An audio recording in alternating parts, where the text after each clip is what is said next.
Samantala, kaugnay po sa road rage sa Antipolo City sa Rizal, mga kapanayam natin, Rizal Police Provincial Director Police Colonel Felipe Maragon. Magandang umaga po, Colonel. Magandang umaga po sa inyo lahat and good morning sa ating mga taga-subaybay. Apo, sir, kumusta ang investigasyon ninyo sa nangyaring away kalsada sa Antipolo City? Ano pong latest?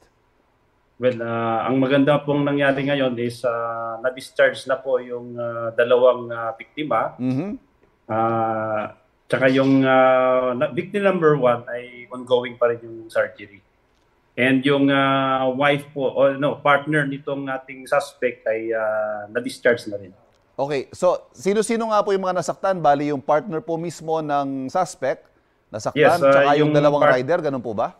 Tatlo po ng initially yung wounded, through gunshot wounds at yung partner nating Samantala, kaugnay po sa road rage sa Antipolo City sa Rizal, mga kapanayam natin, Rizal Police Provincial Director Police Colonel Felipe Maragon. Magandang umaga po, Colonel. Magandang umaga po sa inyo lahat and good morning sa ating mga taga-subaybay. Apo, sir, kumusta ang investigasyon ninyo sa nangyaring away kalsada sa Antipolo City? Ano pong latest? Well, ang maganda pong nangyari ngayon is na-discharge na po yung dalawang biktima.